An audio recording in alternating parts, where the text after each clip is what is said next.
জীবনে কি কখনো এমন একটা মুহূর্ত এসেছে যখন বুঝতে পেরেছ যাকে সবচেয়ে বেশি বিশ্বাস করেছিলে সেই তোমার জীবনের সবচেয়ে বড় ক্ষতিটা করেছে? সেই মুহূর্তে বুকের ভেতরে কেমন লাগে জানো? মনে হয় পৃথিবীটা থেমে গেছে, শ্বাস নিতে কষ্ট হয়। আর সবচেয়ে বড় প্রশ্নটা মাথায় ঘুরতে থাকে, আমি কি ভুল মানুষটাকে বিশ্বাস করেছিলাম, নাকি মানুষটাই ভুল ছিল? আজকে সেই প্রশ্নের জবাব দেব।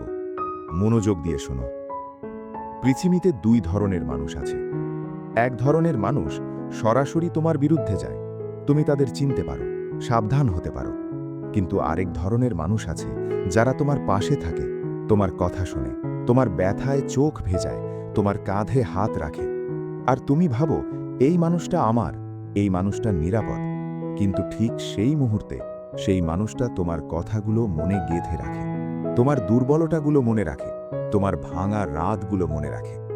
আর একদিন যখন সুযোগ আসে, সেই কথাগুলোই হয়ে যায় তোমার বিরুদ্ধে সবচেয়ে ধারালো অস্ত্র।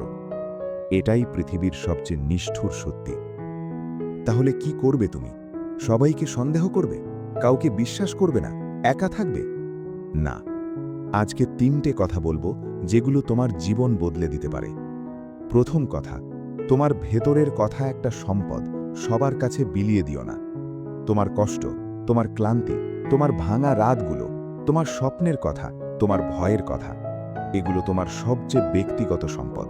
এগুলো সবার কাছে বলতে নেই, কারণ যে মানুষটা আজকে তোমার কষ্ট শুনছে সহানুভূতি দিয়ে, সে কাল সেই কষ্টকেই ব্যবহার করতে পারে তোমার বিরুদ্ধে। মনে রেখো, হাসি মুখ দেখে বিশ্বাস করো না, মিষ্টি কথা শুনে গলে যেও না। মানুষকে চেনো, সময় দিয়ে, পরীক্ষা করে, ধৈর্য দিয়ে।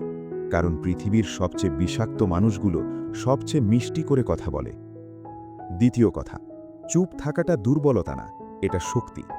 আমরা ভাবি মনের কথা বললে হালকা লাগে, কাউকে বললে ভালো লাগে, কেউ বুঝলে শান্তি পাওয়া যায়। এটা সত্যি। কিন্তু সবাই বোঝার যোগ্য না, সবাই শোনার যোগ্য না, সবাই জানার যোগ্য না। তাই শেখো কোথায় বলতে হয়, কোথায় চুপ থাকতে হয়। কারণ তোমার নীরবতা তোমাকে রক্ষা করে এমন জায়গায় যেখানে তোমার কথা তোমার ক্ষতি করত। নীরবতা দুর্বলতা না, নীরবতা কখনো কখনো তোমার জীবনের সবচেয়ে বড় সুরক্ষা। তৃতীয় কথা, যারা তোমাকে ভেঙেছে তাদের জবাব একটাই। যারা তোমাকে ভুল বুঝেছে, যারা তোমার সততাকে অস্ত্র বানিয়েছে, যারা তোমাকে একা করে দিয়েছে, যারা তোমার পিঠে ছুরি মেরেছে হাসি মুখে, তাদের জবাব দিতে চিৎকার করতে হয় না, কাঁদতে হয় না, ব্যাখ্যা করে বেড়াতে হয় না। শুধু একটাই কাজ করো, নীরবে উঠে দাঁড়াও, নীরবে এগিয়ে যাও, নীরবে সফল হও। কারণ তোমার সাফল্যই তাদের সবচেয়ে বড় জবাব, তোমার উপরে ওঠাই তাদের সবচেয়ে বড় শাস্তি। এখন সরাসরি তোমাকে একটা কথা বলতে চাই। তুমি হয়তো এখন কোনো আঘাতের মধ্যে আছো। কেউ বিশ্বাসঘাতকতা করেছে, কেউ তোমার ভালোকে ভুলভাবে উপস্থাপন করেছে, কেউ তোমার সততার সুযোগ নিয়েছে, আর তুমি ভেতরে ভেতরে ভাঙছো, কিন্তু কাউকে বলতে পারছো না। শোনো, এই ব্যথাটা তোমাকে দুর্বল করছে না, এই ব্যথাটা তোমাকে তৈরি করছে। প্রতিটা আঘাত তোমাকে আরও শক্ত করছে, প্রতিটা বিশ্বাসঘাতকতা তোমাকে আরও বিচক্ষণ করছে, প্রতিটা একা রাত তোমাকে আরও সাহসী করছে।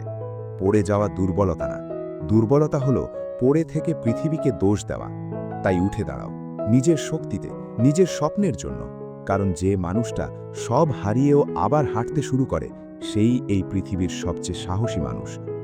ভালো থেকো, নিজেকে ভালোবেসো, এগিয়ে যাও, কারণ তোমার গল্প এখনো শেষ হয়নি।